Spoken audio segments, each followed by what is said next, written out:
Les 2 minutes citoyennes, un podcast du site viepublique.fr.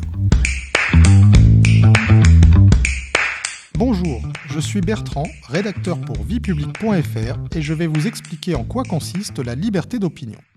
La liberté d'opinion, ou liberté de conscience, assure à toute personne la liberté de penser comme elle l'entend. En théorie, elle n'a pas besoin d'être protégée car chacun peut penser ce qu'il veut dès qu'il n'exprime pas ses pensées. Mais dans les faits, il n'est pas possible de séparer la liberté d'opinion d'autres libertés qui lui sont liées. Alors, quelles sont les libertés qui sont liées à la liberté d'opinion ? Eh bien, il s'agit de la liberté d'expression, de la liberté d'association, de la liberté de réunion et de la liberté de manifestation. En quoi ces libertés sont-elles liées à la liberté d'opinion ? En fait, chacune de ces libertés complète le cadre de la liberté d'opinion. Ainsi, la liberté d'expression permet à chacun d'exprimer librement ses idées par tous les moyens qu'il juge appropriés. Elle implique donc la liberté de la presse, la liberté de la communication audiovisuelle et la liberté d'expression sur le réseau Internet. Cependant, cette liberté implique également le respect d'autrui. Ainsi, les propos diffamatoires, racistes, incitant à la haine raciale ou au meurtre sont punis par la loi. La liberté d'association affirmée par la loi du 1er juillet 1901 permet quant à elle de s'associer au sein d'une même organisation comme un parti politique.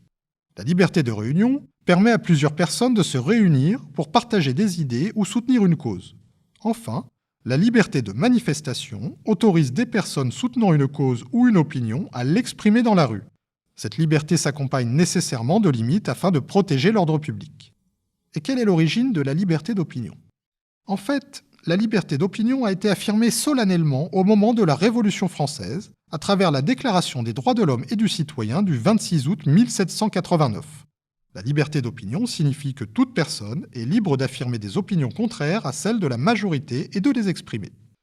Cette liberté d'opinion s'étend à la liberté religieuse. Ainsi, selon la Déclaration des droits de l'homme et du citoyen, nul ne doit être inquiété pour ses opinions, même religieuses, pourvu que leurs manifestations ne troublent pas l'ordre public. Cette affirmation solennelle n'a pas empêché l'inscription dans le droit passé de véritables délits d'opinion, comme à la fin du XIXe siècle contre les opinions anarchistes. Vous pouvez réécouter ce podcast et toutes nos séries sur vos plateformes préférées et notre chaîne YouTube. N'hésitez pas à vous y abonner. Et pour en savoir plus, rendez-vous sur notre site internet viepublique.fr et nos réseaux sociaux. On se retrouve très bientôt. Au revoir à tous.